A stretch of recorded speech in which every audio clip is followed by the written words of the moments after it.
N'hésitez pas, vous avez la salle de clavardage, en fait, les endroits où vous pouvez poser vos questions, les endroits également où vous pouvez saluer les personnes qui sont présentes. C'est un outil interactif, il faut absolument l'utiliser. L'intérêt pour nous, c'est qu'on puisse apporter des réponses. Si tant est qu'on ait toutes les réponses, parce qu'aujourd'hui, je crois que malheureusement, on va essayer de répondre à un maximum de questions, mais rien n'est encore figé dans le marbre à l'heure où nous parlons. Samuel, est-ce que tu penses quelle heure il est? Si, je pense quand même que… L'enregistrement a démarré. Ouais. Voilà. Dès que… Prenez votre café. C'est parti pour moins d'une heure. Alors, bonjour à toutes et à tous. Bienvenue à la 8e édition du webinaire de Casasso. Ça fait plaisir de vous retrouver. Oui. Alors, je suis parti qu'une semaine. Cyril a bien pris les rênes la semaine dernière avec notre ami Mickaël. Mais je suis de retour et sincèrement, voilà, ça me fait plaisir. Alors, dernière édition avant la fin du confinement, mais ce n'est pas la dernière de Casasso. Vous allez voir les prochains webinaires. Alors, ça prendra vraiment une autre forme. Je pense que même Jimmy Fallon sera contraint d'admettre que Casasso, c'est the place to be. Alors, pour cette édition, nous allons parler d'ACM, d'accueil collectif de mineurs. Nous avons moins d'une heure pour traiter ce sujet avec des intervenants de haute voltige. Et au menu de ce webinaire, en première partie, nous aurons une intervention de notre président, monsieur Jean-François Beaulieu, notre président du MAR, suivi d'une intervention de la JPA nationale et de l'OVLEJ. Ne vous inquiétez pas, on va vous expliquer rapidement qu'est-ce que ça veut dire JPA, OVLEJ. Alors ensuite, nous aurons une petite intervention de la DGSCS, puis de la CAF. Donc, ce sera la fin de la première partie après l'intervention de la CAF. Pour une deuxième partie, plus sous forme de retour d'expérience, d'échange et de mise en perspective avec des structures plus qu'intéressantes, à savoir donc la SPL de Saint-Denis, les petits boucaniers, la RCV et l'association ACAS.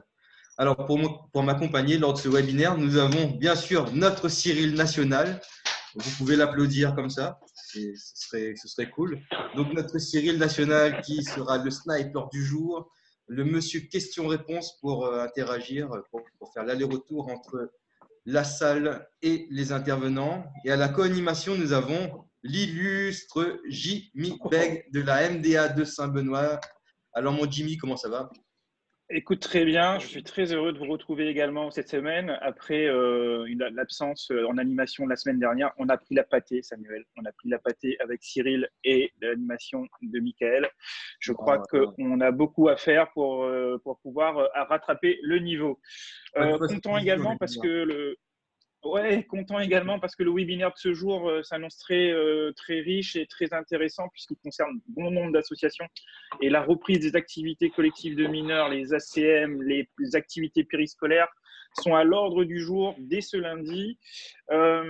Comment faire, comment procéder j'espère qu'on pourra répondre à un maximum de vos questions. Donc, n'hésitez pas dans la salle de clavardage de poser vos questions et nos intervenants qui sont présents j'espère, pourront avoir toutes les réponses à ces questions.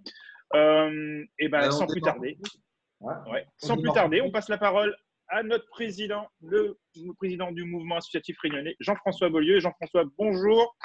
Quelle actualité pour la vie associative as-tu à nous annoncer aujourd'hui? Avec son micro, c'est mieux. Un instant, c'est toujours un truc, hop là, voilà, bon. Jean-François, bonjour. Oui, rebonjour, puisqu'on a été perturbé là par un intrigant. Bon, bonjour à toutes. Et en effet, le déconfinement est proche et on prépare la reprise avec beaucoup d'interrogations et autant d'incertitudes qu'au départ, tant sur le plan santé, ça je ne vais pas m'étendre là-dessus, que sur l'organisation de nos activités et bien sûr sur le nerf de la guerre, notre trésorerie. Alors, au niveau national, les mesures attendues tardent à se concrétiser. Je vous ai fait passer le communiqué du mouvement associatif national sur où sont passés les engagements du gouvernement annoncés par Gabriel Attal devant l'Assemblée nationale depuis le 21 avril. Je vous conseille d'aller sur le site Casasso et vous allez pouvoir découvrir ce qu'on a pu écrire. Par ailleurs, je vous invite aussi d'aller sur le site du ministère du Travail pour télécharger les fiches métiers qui décrit un petit peu la reprise, le cahier des charges des différentes reprises par secteur. Par ailleurs, pour ceux qui vont continuer, ça j'en suis persuadé, à travailler en télétravail, on attend aussi un guide du ministère du Travail. Par ailleurs, devant autant d'incertitudes, comme je disais tout à l'heure, et d'inquiétudes, nous avons au niveau national adressé un courrier au ministère de l'économie et des finances, M. Bruno Le Maire, hein, depuis le 5 mai, sur les difficultés rencontrées par les associations sur l'accès au fonds de solidarité et au dispositif d'un certain nombre de dispositifs qui s'adressent bien souvent aux entreprises, sachant que nos associations ayant une activité économique sont éligibles. Mais ça crée un flou. Donc, un courrier a été adressé au ministère pour que des précisions soient apportées et que pour lever ces incertitudes. Je mettrai ce courrier tout à l'heure sur le site de Casaso, puisque je l'ai reçu ce matin. Voilà, alors ça c'est sur le plan national, comme vous voyez, bon, je ne vais pas m'attarder sur ce qui a été longuement diffusé hier par rapport à la culture, et sur le plan local. Alors sur le plan local, beaucoup de choses cette semaine. Tout d'abord, je voulais féliciter la CRES pour le Web TV auquel nous avons participé. Et au cours de ce Web TV, il est à noter que nous étions en présence d'un certain nombre de chercheurs et qui ont été surpris, agréablement surpris, sur le concept de Casaso. Et je pense que ce concept va faire des petits. Voilà. Sur le plan local, nous avons surtout travaillé cette semaine sur l'élaboration d'un document de synthèse Covid-19 que nous avons adressé à Monsieur le Préfet. Je vous remercie toutes et tous pour la contribution de Casaso. La réunion sous la présidence du préfet s'est tenue hier à la région en présence du président de région, du vice-président du département.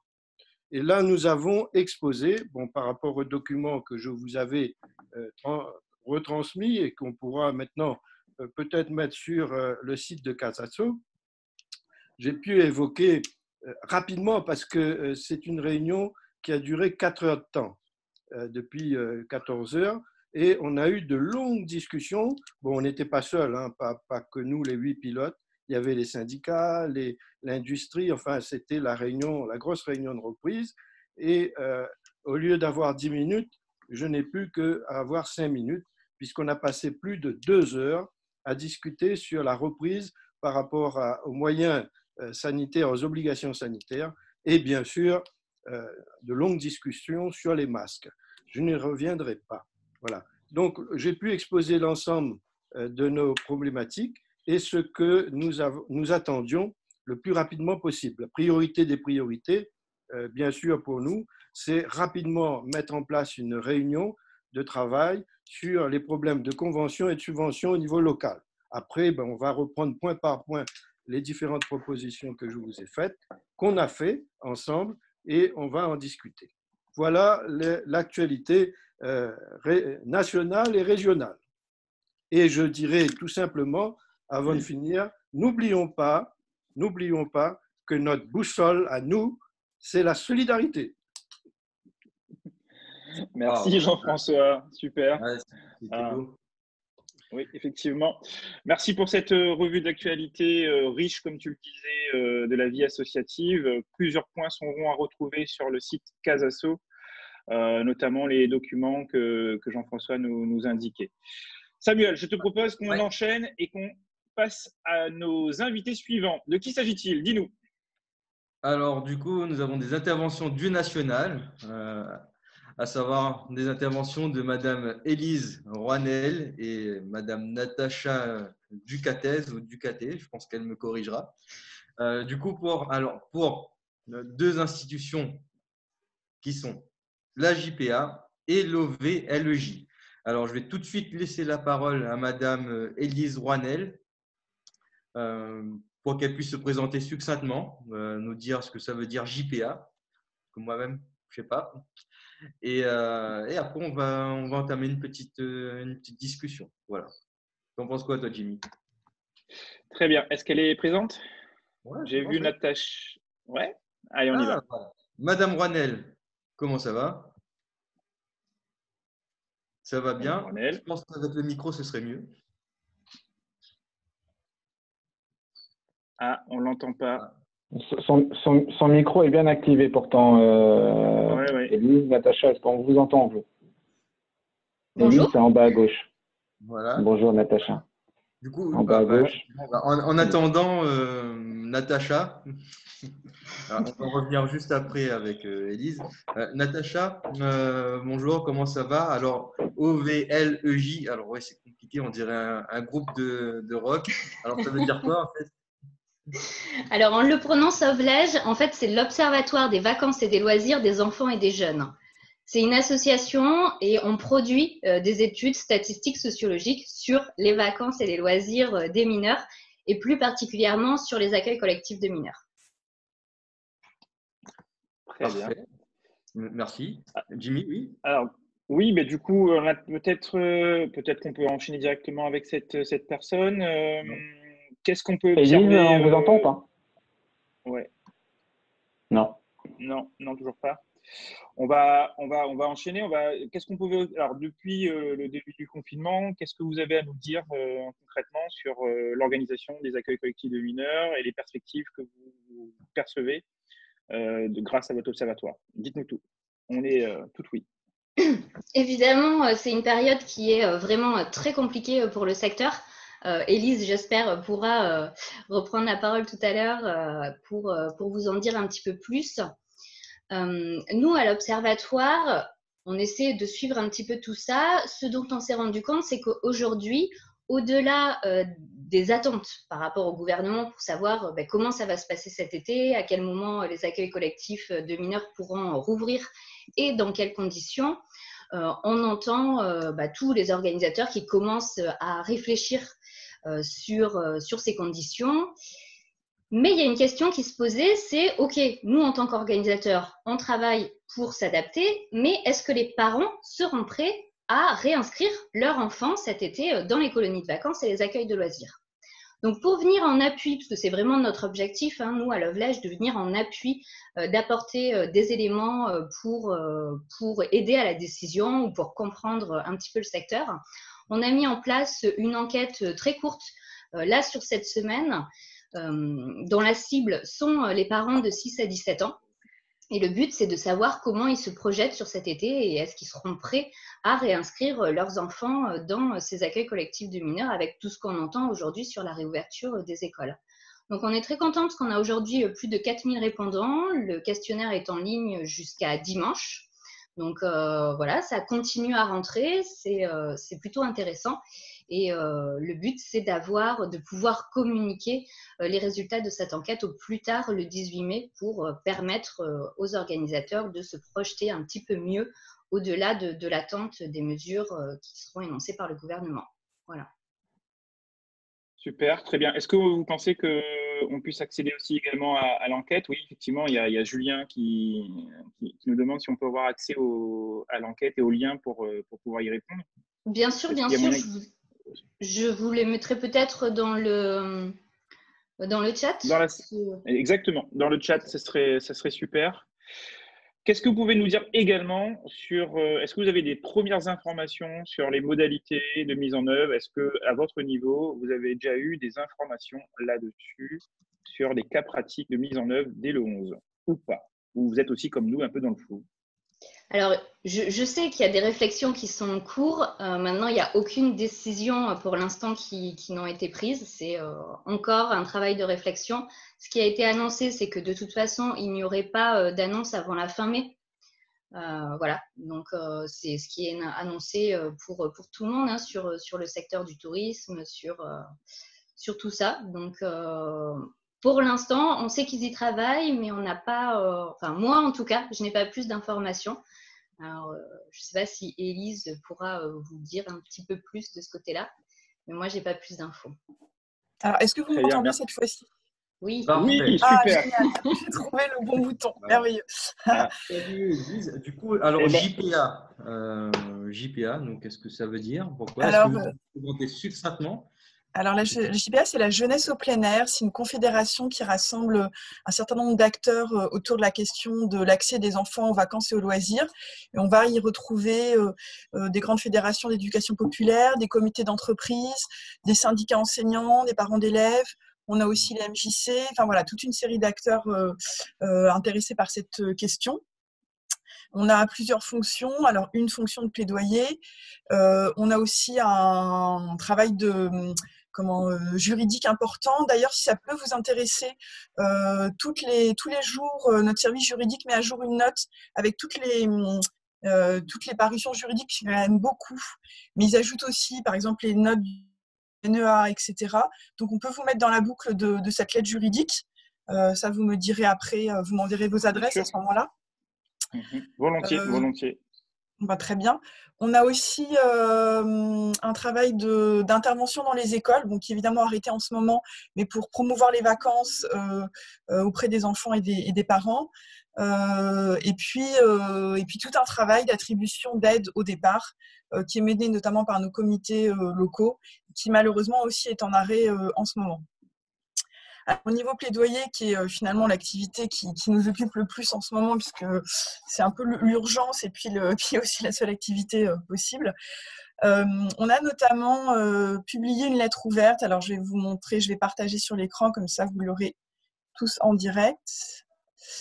Où du coup, on a partagé nos différentes inquiétudes et demandes au ministère donc de l'Éducation nationale et de la jeunesse. Donc, je vais partir de ces différents points et comme ça, je vais vous apporter un petit peu des éléments sur les débuts de réponse que l'on a, sachant que parfois, je pourrais simplement vous dire, on sait qu'on aura une réponse à telle date, mais comme disait Natacha, on est quand même en partie dans le flou parce que les choses se construisent et parce qu'on est aussi, encore une fois, en attente des décisions au-delà des ACM et des décisions notamment du Premier ministre sur les vacances d'été. Alors, le premier point que je pense est le souci de tous, c'est la définition des conditions dans lesquelles les ACM vont pouvoir réouvrir, taille des groupes, taux d'encadrement, zone géographique, etc. On a rappelé qu'évidemment, ces conditions ne pouvaient pas être construites sans le concours de tous les acteurs et puis sans la prise en compte des enjeux pédagogiques, puisque même si évidemment la question des mesures sanitaires est centrale, il faut aussi que le retour dans les ACM des enfants puisse se passer, pour qu'ils puissent y vivre aussi ce qu'ils vivent habituellement aux ACM et qu'ils puissent y vivre des temps de vacances et de loisirs épanouissants. Alors là-dessus, il y a des travaux en cours au niveau de la JEPVA, avec normalement la parution lundi d'un certain nombre de préconisations pour la réouverture des centres de loisirs, puisque potentiellement les centres de loisirs réouvrent à partir de mardi en même temps que la réouverture des écoles. Ça dépend bien évidemment des communes, donc ce n'est pas une règle systématique, mais en tout cas, c'est une possibilité. Et donc, il y aura ce document support qui, a priori, sera publié lundi. Et puis, d'autre part, sur la question notamment des colonies de vacances pour cet été, encore une fois, le travail est en cours. Et a priori, on pense qu'on aura un document début juin, qui devrait permettre, on espère, aux organisateurs de mettre en place les colonies de vacances. On a quand même rappelé que c'était des délais quand même très contraints, parce que construire des colonies de vacances en si peu de temps, ça va être compliqué. Mais en tout cas, voilà, les quelques échéances qu'on a, a priori, c'est fin mai, début juin.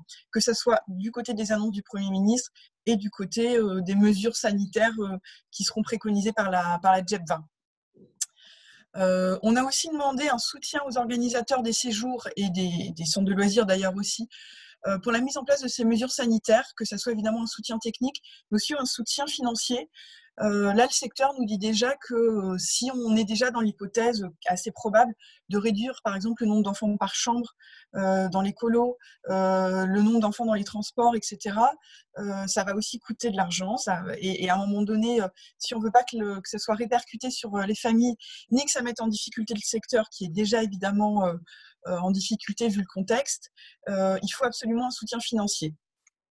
Par rapport à ça, les attentes que nous avons actuellement sont autour du comité interministériel du tourisme qui devrait nous annoncer après le 14 mai, je ne peux pas vous donner une date plus précise puisque c'est pour l'instant la seule que nous avons, un plan de soutien au tourisme, y compris au tourisme social, qui donc intégrerait la question des colonies de vacances.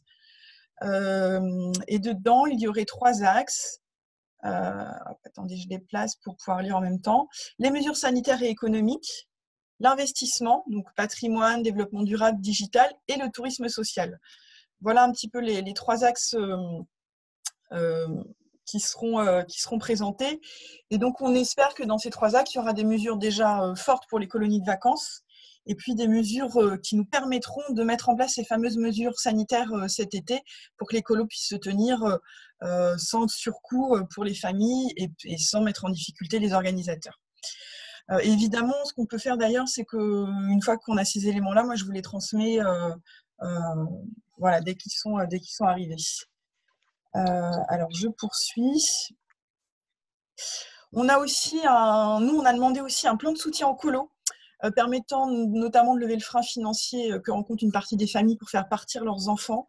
Alors, c'est déjà une question qui se posait largement avant le confinement et sur lequel on a déployé un plaidoyer depuis déjà quelques années, avec notamment, par exemple, la demande d'un pass colo ou la création d'un fonds de soutien pour les enfants qui ne partent pas en vacances. Ils sont quand même 3 millions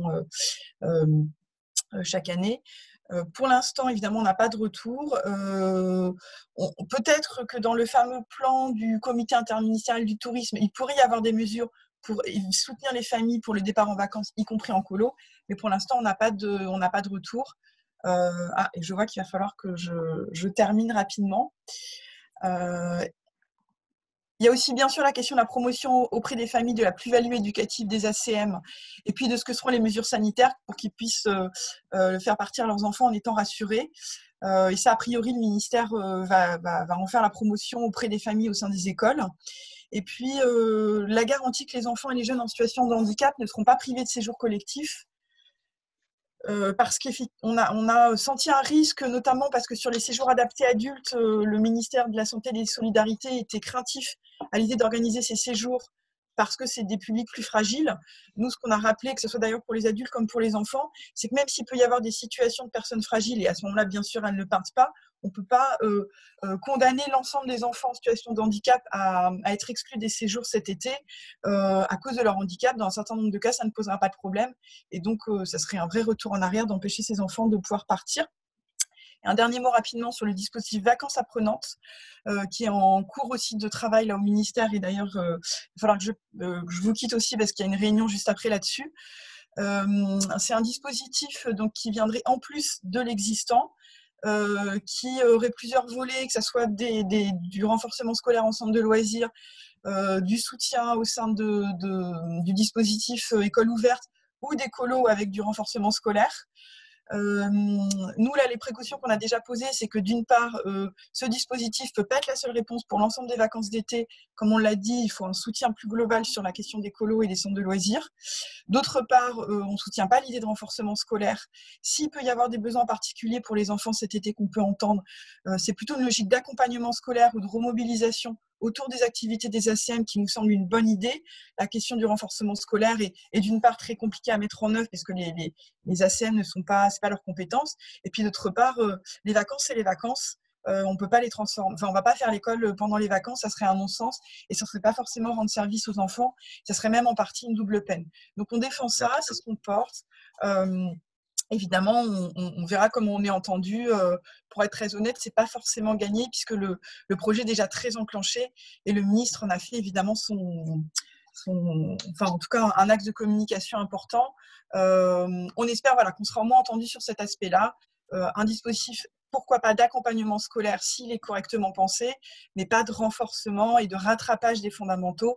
De toute façon, l'idée, c'est plutôt travailler autrement la rentrée avec les enfants que de vouloir rattraper ces 2 mois de confinement.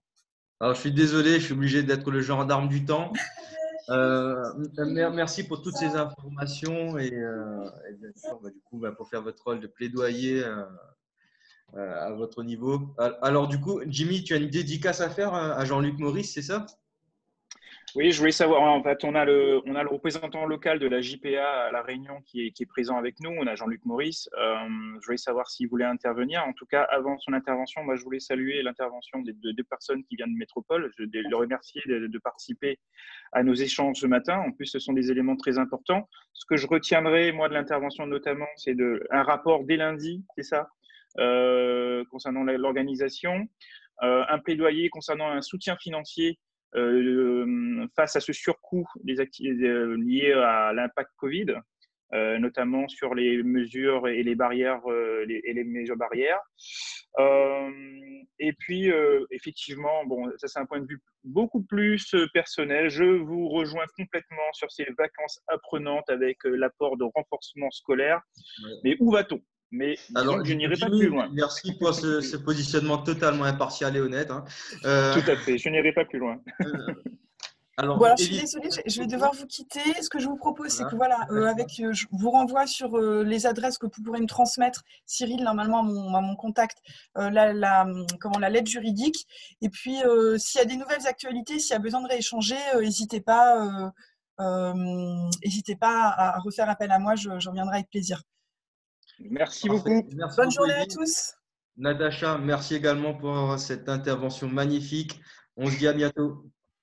Non, mais si elles peuvent rester, enfin, notamment Natacha, si elle peut rester pour éventuellement répondre aux questions qui peuvent apparaître en cours de session. Si c'est possible pour elle, ça serait super intéressant. On la remercie de rester avec nous. C'est ça. Alors, Cyril, pardon. Samuel, dis-moi. Alors, pouvons-nous faire intervenir la JPA ou pas, locale? Alors, juste après, si ça ne te gêne pas, parce qu'on est un peu contraint par le temps. Je suis désolé, je suis gendarme. Oui, il faut.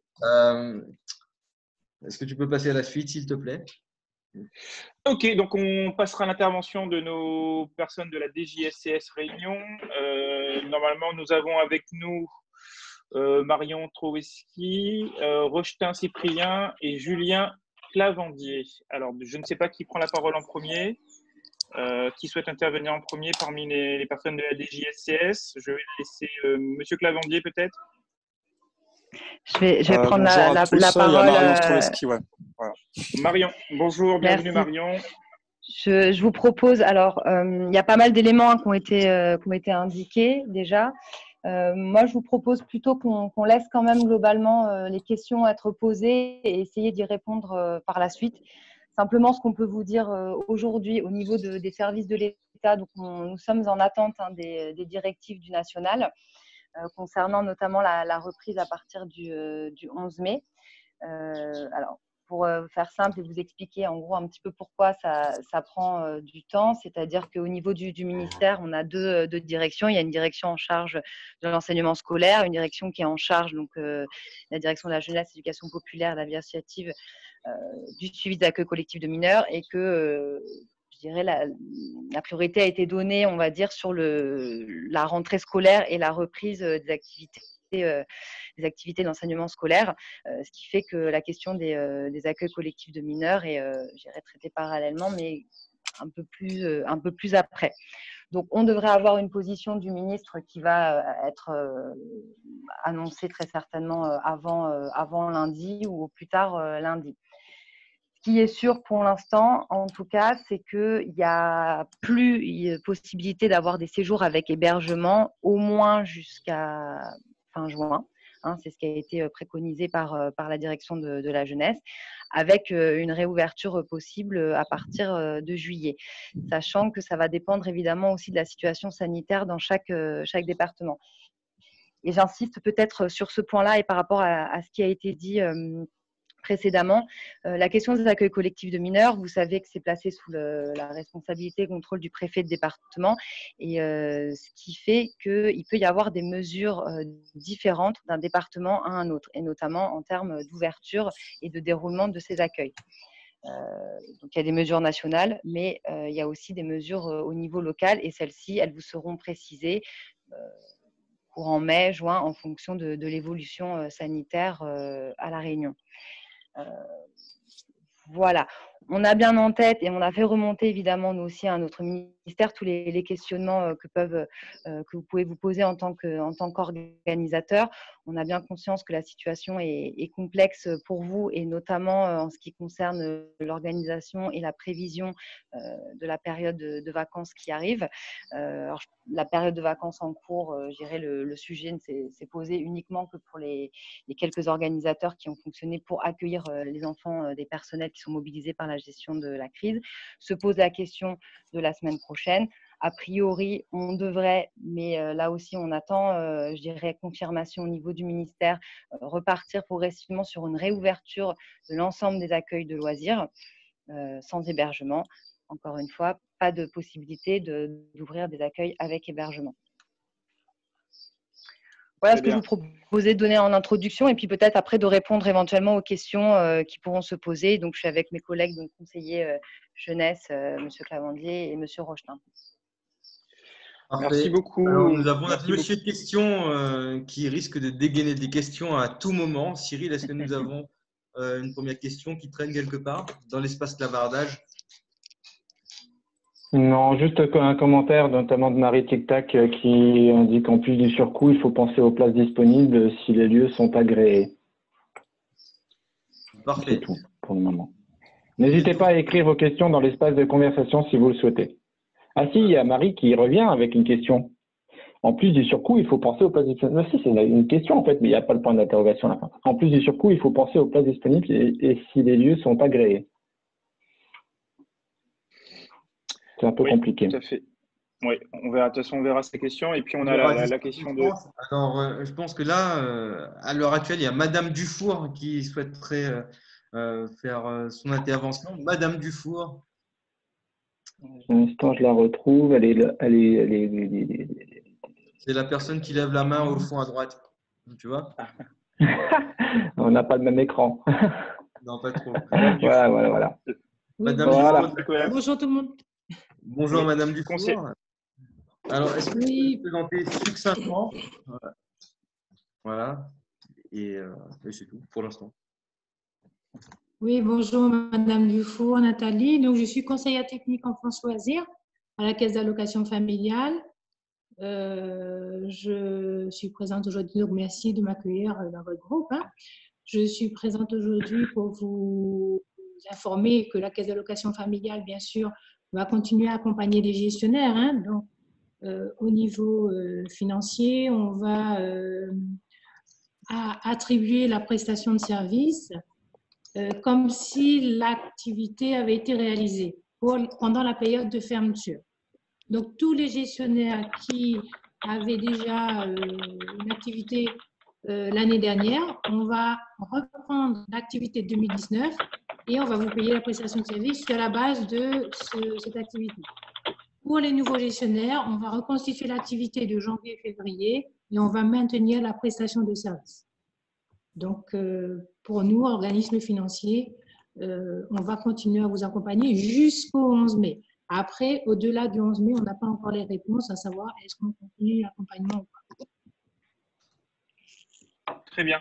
Dites-moi, concernant les activités qui ont eu lieu, notamment pendant les vacances, enfin pendant la période de confinement, il y a eu des activités qui ont eu lieu par certaines activités. Comment se font et comment va se faire le calcul de la présence, puisqu'il y a des notions un peu différentes, notamment pour le class. Il y a eu du class qui s'est fait de manière interactive.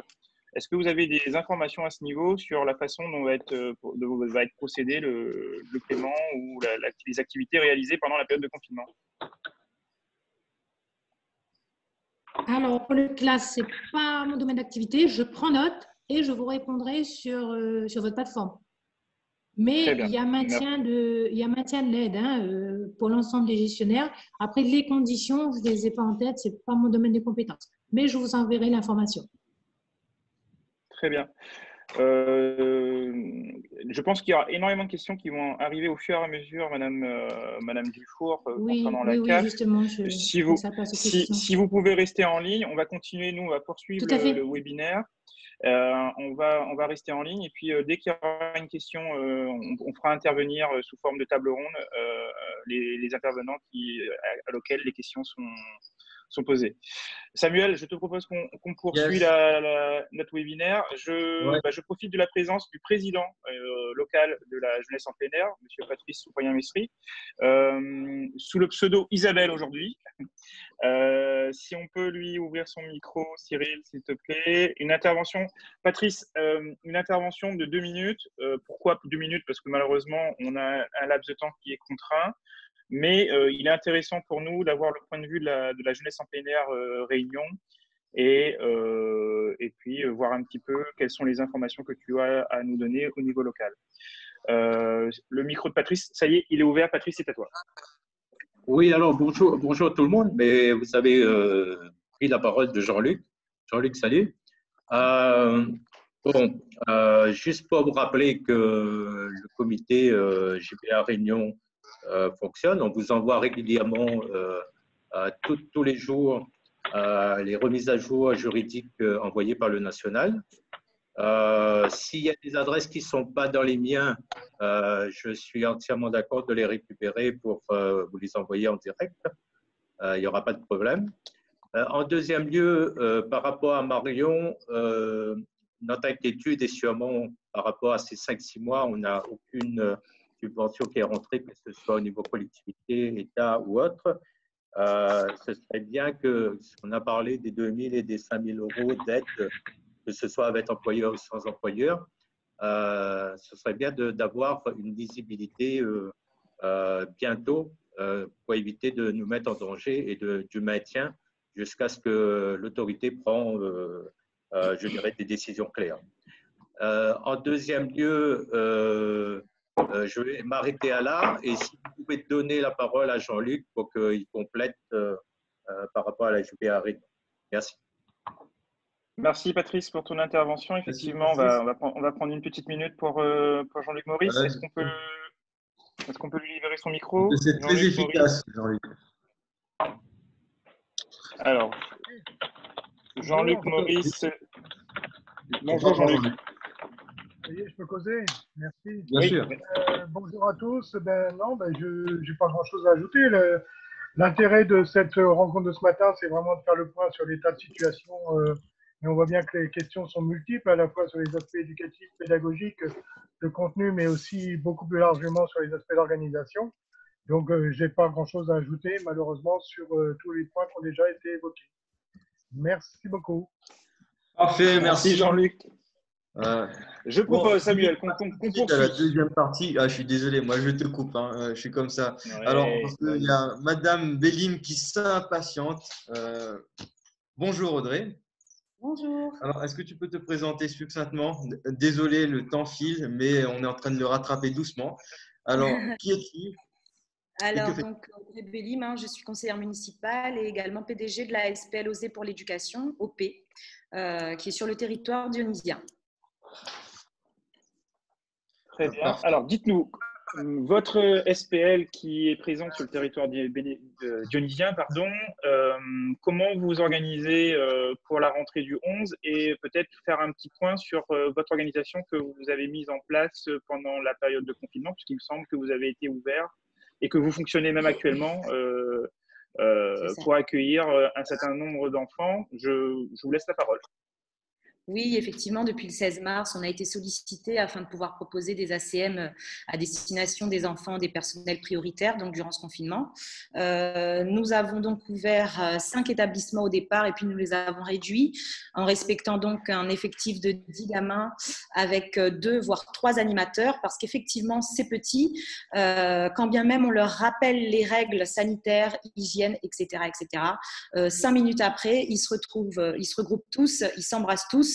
Et c'est extrêmement complexe. Donc, on a essayé de travailler sur des projets axés sur la santé et puis on a énormément travaillé avec tout ce que la DDGSS pouvait nous apporter sur le Covid-19, donc des ateliers, à travailler avec les gamins pour qu'ils puissent retenir du moins ces règles, essayer de les appliquer tout au long de la journée. Ça n'a pas été évident. Donc, on favorisait tout ce qui était activité individuelle, on essayait de favoriser tout ce qui était activité en mode d'expression corporelle, etc. Tout ce qui évite les regroupements et les attroupements. Ça n'est pas du tout évident.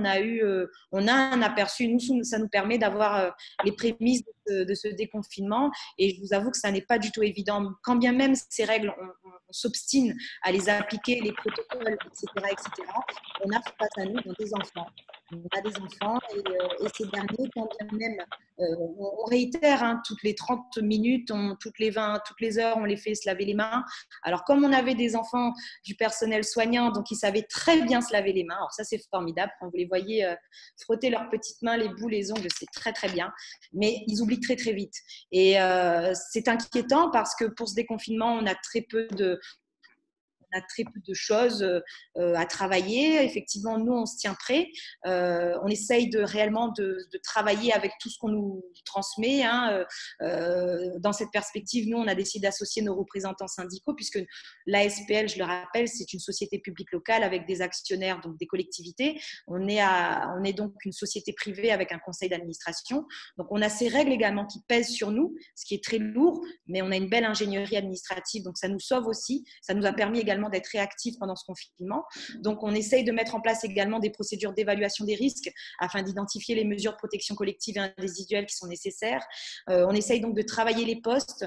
On essaye donc de garantir la sécurité et de limiter au maximum la propagation du virus dans ces ateliers. On a compté pendant ce confinement et merci à la ville sur le nettoyage récurrent, quotidien des locaux.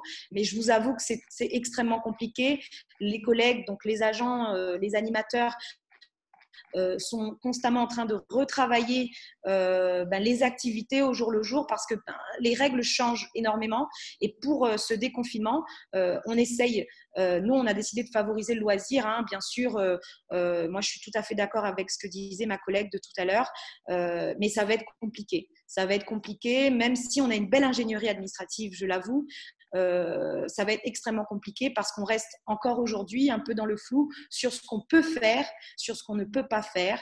Et nous, ça nous empêche d'anticiper. Et on essaie de travailler avec la ville de Saint-Denis qui, elle, a décidé d'ouvrir les établissements scolaires et d'avoir les contacts afin de savoir, d'avoir un prévisionnel d'effectifs, en fait, tout simplement pour se préparer, pour voir si au 18, combien d'agents doit-on mobiliser, etc., etc.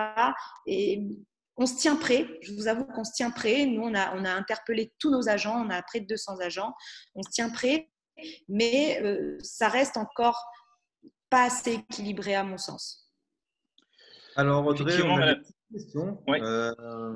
Notre sniper a des questions pour vous. Oui. Ouais, tout à fait. Julien Pagès de Gézaren qui vous pose la question: avez-vous un premier bilan sur le ressenti au témoignage des enfants? Car lui-même, il a des retours de parents et d'enfants qui vivent mal les journées en ACM malgré le travail incroyable de l'équipe d'animation. Alors, monsieur qui vient de parler, donc je crois que c'est Corondin. Le son je ne comprends pas du tout ce que vous avez dit comme question. Je ne vous ai pas du tout entendu. C'était un vrai. Alors en fait, c'était M. Pagès qui posait une question. Si vous avez un premier bilan sur le ressenti en fait des enfants, même si l'accueil se fait dans des conditions optimales, qu'est-ce que vous pouvez en retirer en fait par rapport au ressenti de ces enfants dans les ACM? Alors, écoutez, moi, ce que je peux vous dire, c'est déjà pendant ces 7 semaines de confinement, en tout cas, nous, on n'a pas eu de propagation de virus chez nous. Les enfants et les agents n'ont pas eu de virus, n'ont pas été impactés par le Covid-19. Les enfants sont ravis de se retrouver ensemble. Les parents sont ravis du service rendu. Je vous avoue que beaucoup ont échangé avec les agents. Et après, ce sont des agents qui connaissaient déjà ses parents, pour beaucoup, et ses parents connaissaient comment ces agents travaillaient, donc ils avaient déjà un sentiment de confiance, mais ça a été extrêmement apprécié. Par contre, il y a beaucoup d'inquiétudes parce que déjà à 10, c'est compliqué de travailler, c'est compliqué de les mettre en activité en préservant la distanciation sociale, etc., etc.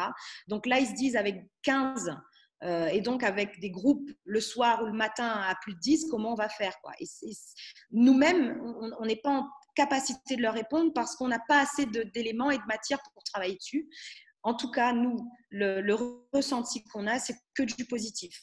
Et réellement, ça nous a fait chaud au cœur d'avoir ces parents, ces enfants toujours souriants le matin et qui viennent avec confiance déposer leurs enfants. Vraiment avec pleinement confiance. En tout cas, nous, ça nous a fait plaisir.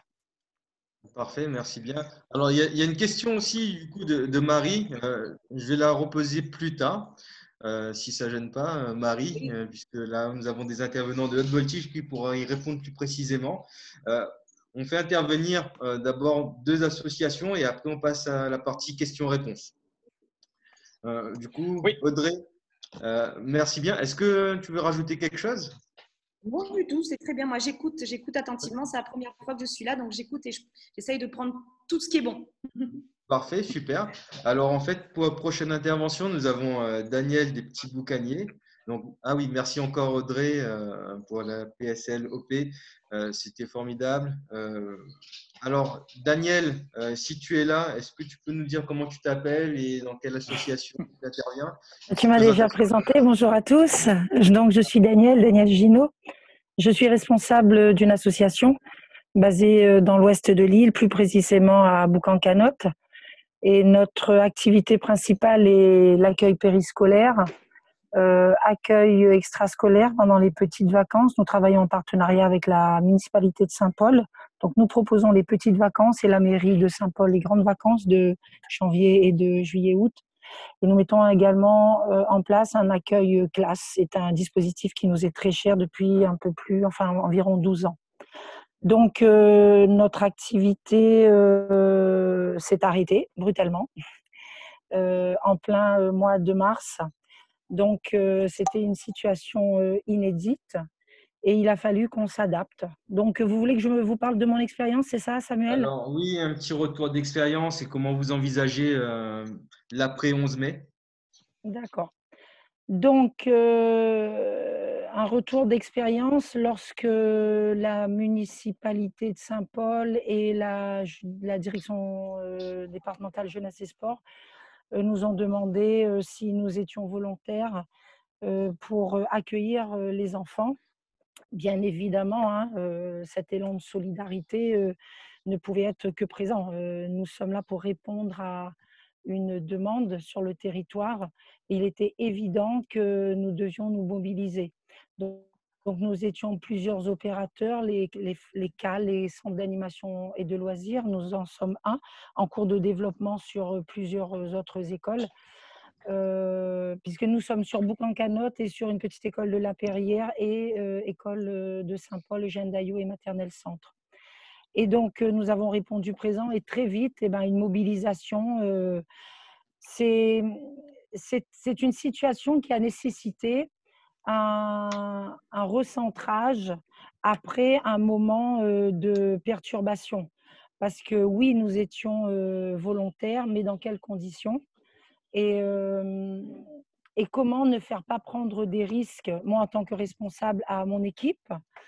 Nous sommes 19, donc nous étions 8 volontaires.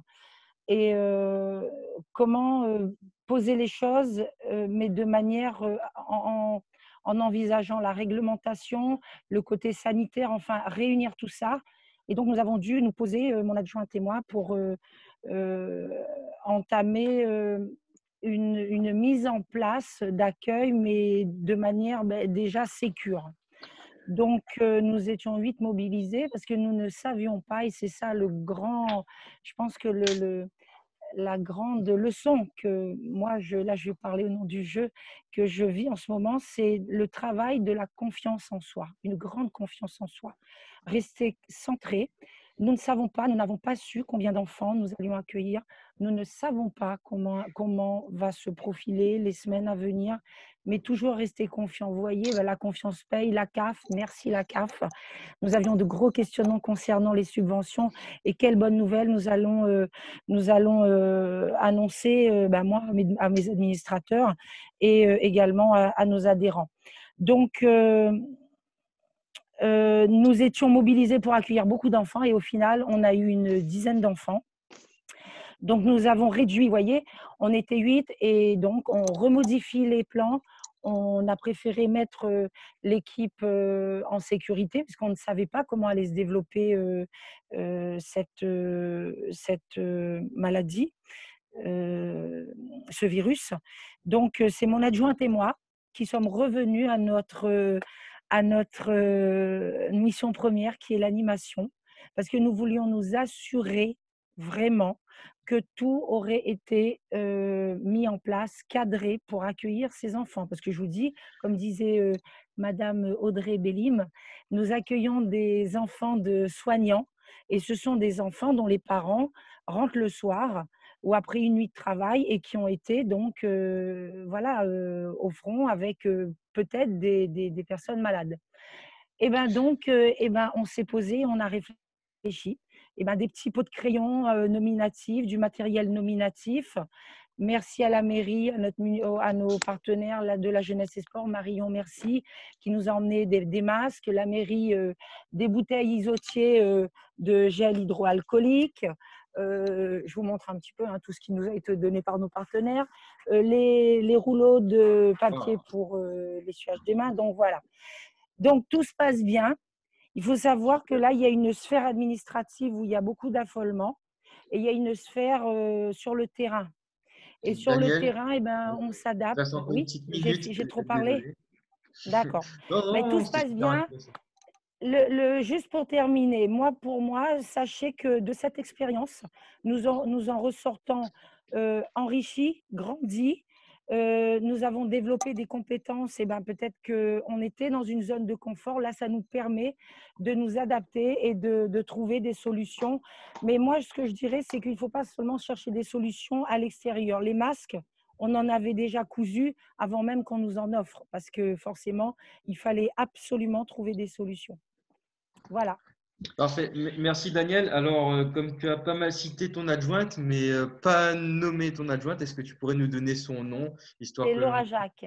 C'est Laura.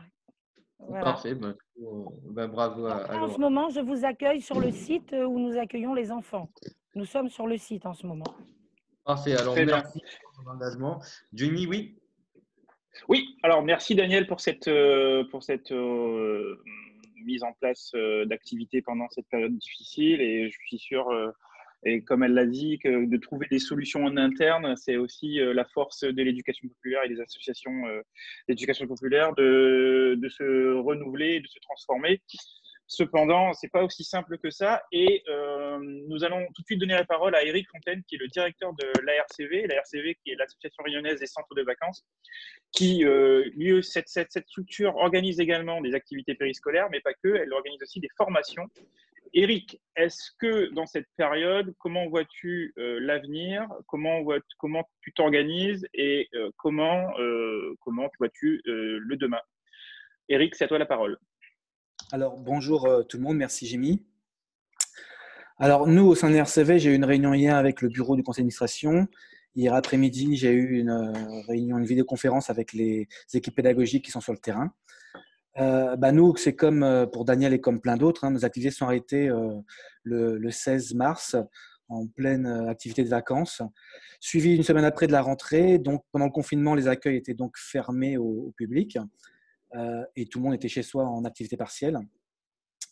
Maintenant, la rentrée arrive et à Saint-Denis, les écoles sont ouvertes. La question se pose, qu'est-ce qu'on fait, comment on le fait? Donc, pour l'instant, à l'RCV, on est très mitigé sur est-ce qu'on rouvre les accueils ou pas, puisque, alors j'ai fait le point, la première chose avec les animateurs pour voir qui voulait travailler, qui voulait prendre le risque, qui avait des enfants à garder. Donc, sur 20 animateurs, il y en a 11 qui sont partants pour reprendre le travail, 55%. Il y en a 20%, c'est non.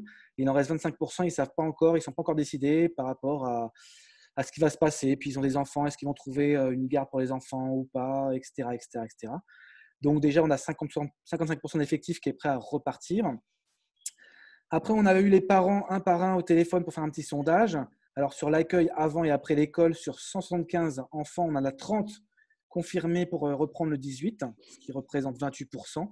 Et sur les mercredis, sur 215 enfants, on en a 45, ça représente 21%. Donc, ça fait une moyenne de 7,5 enfants par école. Donc, à partir de là, on a 3 axes pour savoir comment on organise cette reprise et est-ce qu'on le fait. Premier axe, c'est financier. Il est hors de question qu'on travaille et qu'on soit en perte. Sinon, c'est aussi la fermeture de l'association. Et là, on a donc le financement avec la mairie où on attend des nouvelles concrètes et écrites si le financement est maintenu, malgré une baisse de presque 80% d'effectifs. La CAF l'a dit, mais on attend un écrit quand même aussi pour être bien sûr qu'elles maintiennent l'effectif sur la base de l'année dernière. Donc, tant mieux si c'est le cas. Et c'est super. Au niveau des parents, seuls les parents dont les enfants sont inscrits vont payer la prestation. Les autres, on ne leur fera rien payer et on a remboursé toutes les prestations payées qui ont été annulées jusqu'à maintenant. Donc, ça fait une perte. Ensuite, le deuxième axe, c'est la sécurité. Alors, on attend, nous, de la mairie, de savoir comment va se dérouler les repas des mercredis au réfectoire, à la cantine, par exemple. Comment va se dérouler l'entretien des espaces des écoles les mercredis, puisque en semaine, on sait que quand il y a l'école, il y a un dispositif qui est mis en place. Mais le mercredi, jusqu'à maintenant, c'était à notre charge, le nettoyage des salles. Donc là, c'est un nettoyage quand même un peu particulier. Alors, comment ça va se passer, on ne sait toujours pas. Il y aura une réunion lundi au niveau de la mairie de Saint-Denis et on aura des retours après, en fait. Pour les masques, les gels, pour les intervenants, pour les savons, comment ça va se passer? Alors, au niveau de la mairie, on sait qu'ils nous ont dit de nous débrouiller tout seuls, c'est à notre charge. Est-ce qu'au niveau de l'État, pour les accueils collectifs de mineurs, il y aura une distribution de masques pour tous les accueils ou pas, pour les salariés, pour les animateurs? Donc ça, c'est sur le côté sanitaire. C'est pareil, est-ce qu'il y aura un protocole qui va être mis en place? Donc a priori, à partir de lundi, il y aura donc une diffusion, une publication au niveau national pour l'organisation des accueils de loisirs. Donc on va pouvoir attendre.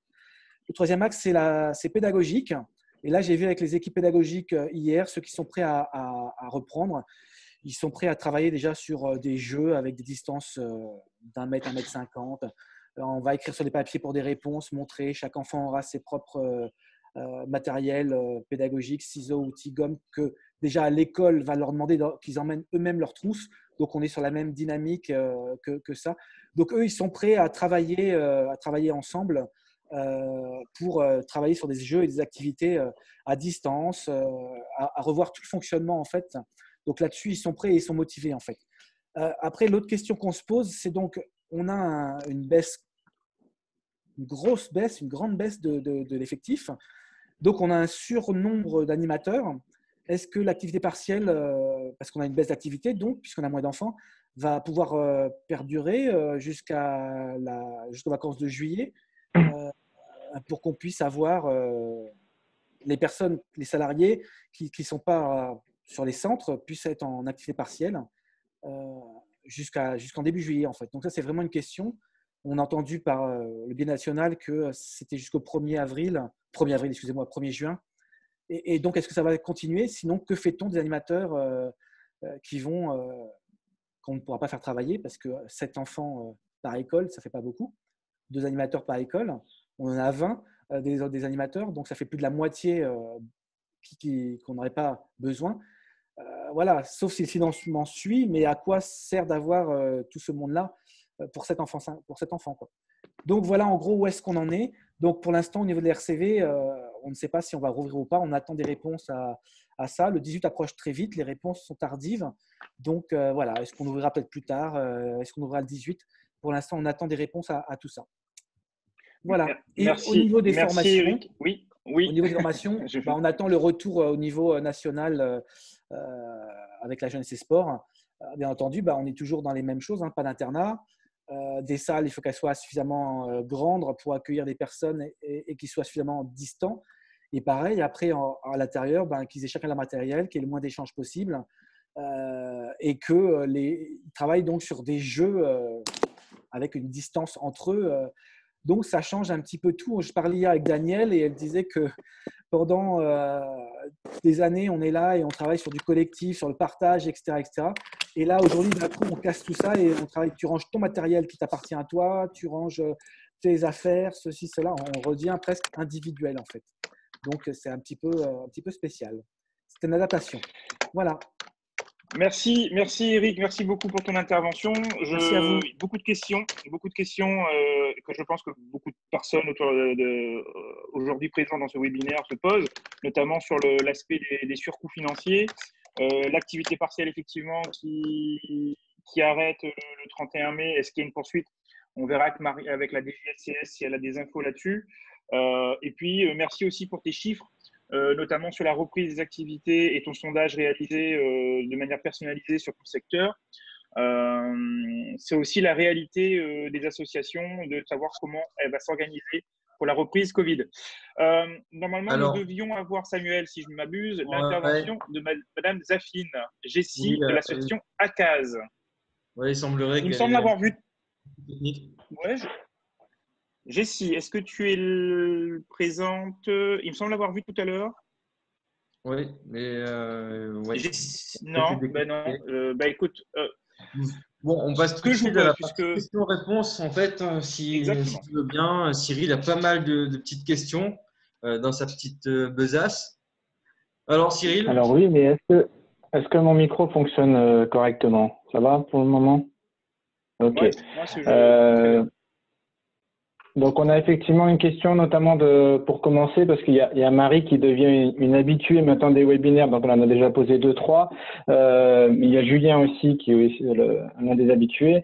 Je vais commencer par Julien, qui, vu le nombre de mairies de La Réunion n'ouvrant pas les écoles, pouvons-nous considérer que les ACM ne seront pas ouverts non plus dans ces communes? Ça, c'est une question, je pense, plutôt à Marion, mais ça, on n'y va que sur du conseil, évidemment, hein. Et puis à Audrey Bélim aussi. Alors, on a échangé avec l'Éducation nationale et la CAF justement hier. J'avais une audio avec le DAZEN, Madame Rebattu, la sous-préfète, et le directeur de la CAF pour évoquer justement un petit peu les conditions de reprise du périscolaire, de l'extrascolaire et du temps scolaire. On s'est posé cette question. A priori, à partir du moment où l'accueil s'organise dans les locaux de l'école et que l'école n'est pas ouverte pour le temps scolaire, évidemment qu'il n'y aura pas de périscolaire.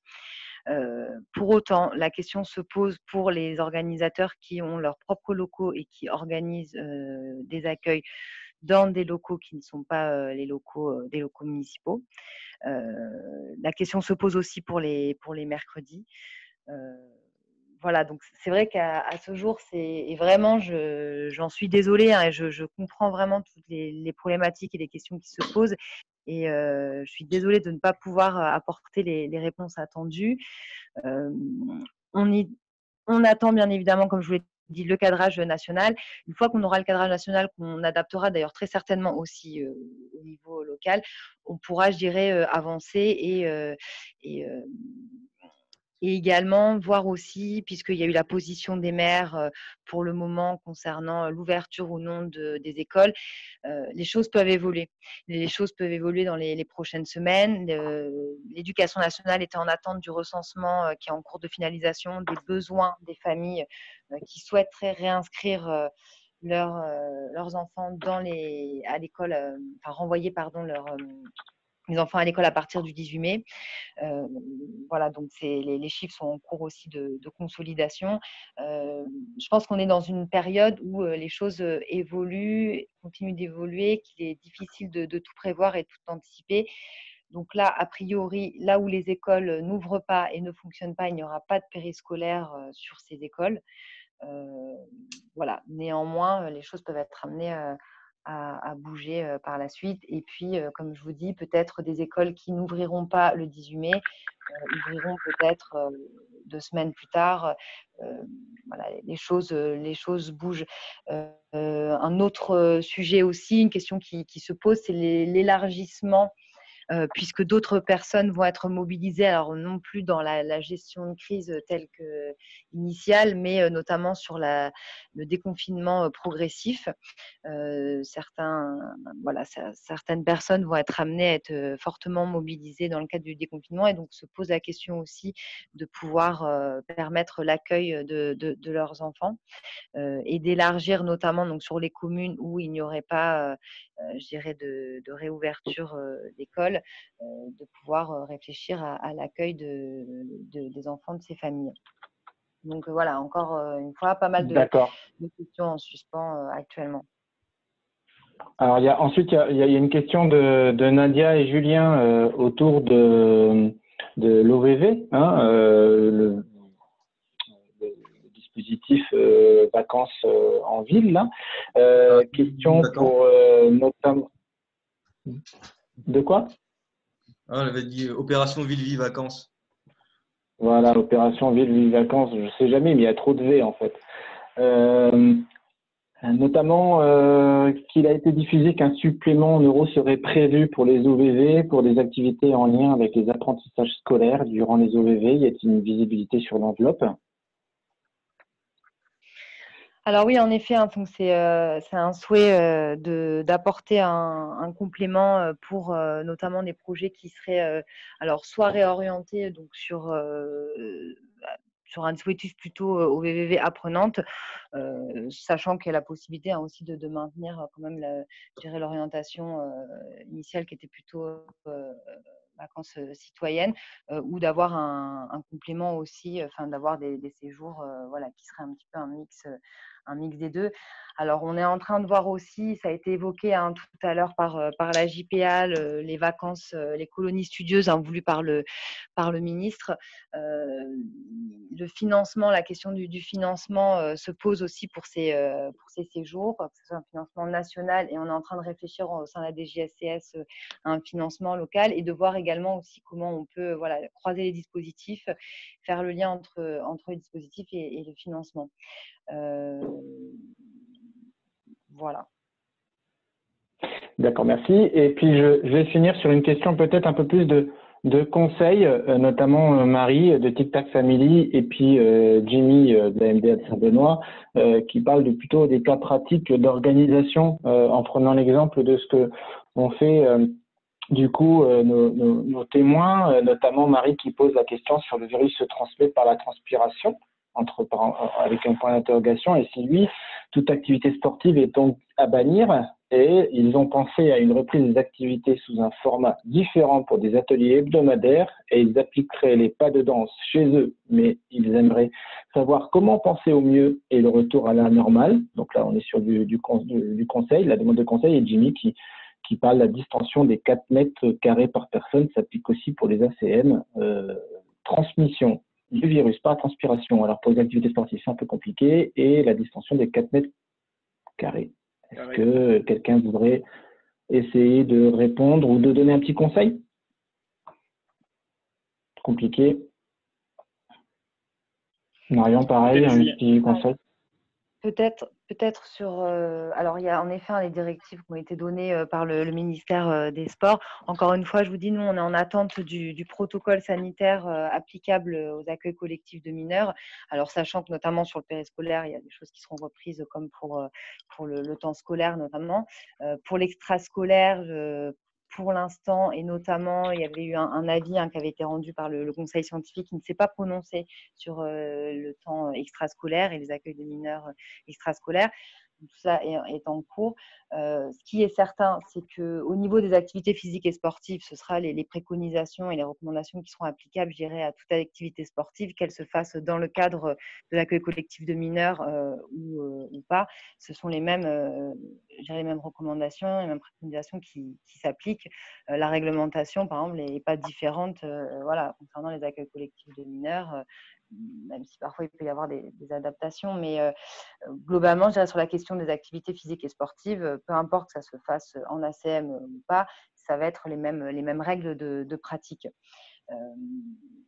La DGSCS diffusera de toute façon, dès que possible, je dirais un guide ou en tout cas un document à l'ensemble des organisateurs pour pouvoir les aider, les accompagner sur la mise en œuvre des protocoles sanitaires et puis également les accompagner par rapport aux activités.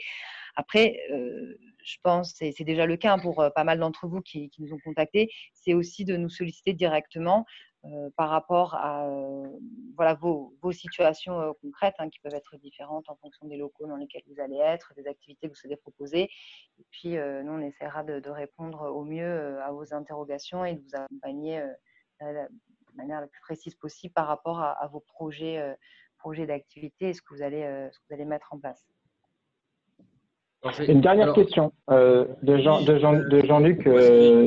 Jean-Luc qui pose la question de qu'est-ce que devient le dispositif école ouverte durant les vacances au sein des établissements scolaires qui existaient auparavant. Donc normalement, il doit y avoir c'est prévu, ce que le ministre, ce que Jean-Michel Blanquer a prévu, c'est d'avoir recours à plusieurs dispositifs. Donc le maintien toujours du dispositif école ouverte et avec en plus donc les colonies studieuses, vacances apprenantes, il y a plusieurs noms. A priori, on partirait plutôt sur le terme de colonies studieuses et accueil de loisirs studieux. Voilà, qui serait, je dirais, un dispositif n'emporte pas la disparition de l'autre. Ce serait plusieurs des dispositifs qui seraient mis en place. Ok, merci Marion. Ah, et une dernière question, c'est que devient l'expérimentation du service national universel sur La Réunion? Alors, le service national universel, donc là aussi, on est en attente de directives. Donc, ce qui est sûr, c'était que le séjour de cohésion qui était prévu initialement au mois de juin est reporté. On n'a pas pour l'instant de date précise de report. Globalement, on serait soit sur une perspective des vacances d'octobre, soit carrément un report en 2021. Là aussi, le cabinet de ministre n'a pas tranché. Il n'y a pas eu d'arbitrage encore au niveau national, ni par le président, ni le Premier ministre, ni le ministre.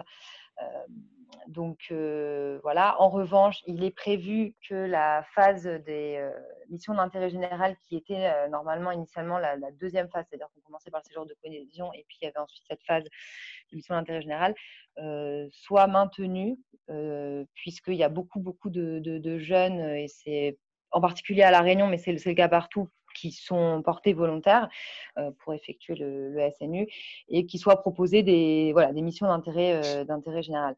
Là aussi, on attend des précisions. C'est suspendu actuellement. Il devrait y avoir une instruction qui devrait être transmise au préfet, au recteur assez prochainement pour détailler un petit peu la mise en œuvre effective des missions d'intérêt général sur les territoires. Donc, il y a une volonté politique de maintenir quand même un peu de SNU en 2020. Encore une fois, comme je vous disais tout à l'heure, c'est vrai qu'il y a beaucoup de choses aussi qui évoluent et voilà, pour l'instant, la position, c'est ça, c'est de maintenir des missions d'intérêt général avec un report du séjour de cohésion à une date non connue. On n'en sait pas plus pour l'instant. Merci Marion. Merci à tous. Là, malheureusement, le gendarme du temps va encore parler.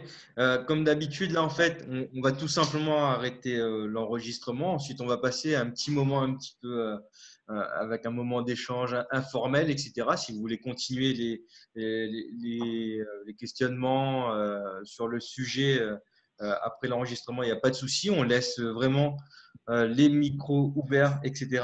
Et non, ce n'est pas de la brutalité.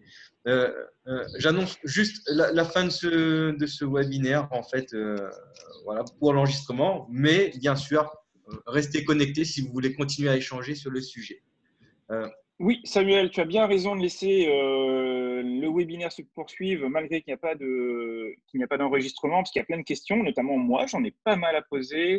D'ailleurs, je tenais d'abord à remercier l'ensemble des participants de ce jour, remercier Cyril également pour sa participation importante, remercier l'ensemble des partenaires qui nous ont rejoints pour ce webinaire local et nos partenaires nationaux qui ont bien voulu se joindre à nous. J'avais une question, moi, si je peux me permettre. Merci, juste un instant. Merci à tous. J'arrête l'enregistrement. On fait quand même une coupure sur une émission, Jimmy. Il faut mettre un peu de professionnalisme. Donc, merci à tous parce que cette émission sera diffusée sur YouTube, sur la page YouTube et notamment, n'oubliez pas le site internet de case-asso.org où on essaye tant bien que mal de diffuser le maximum d'informations et c'est vrai que je remercie également tout le monde. Voilà, j'arrête l'enregistrement. Merci à tous.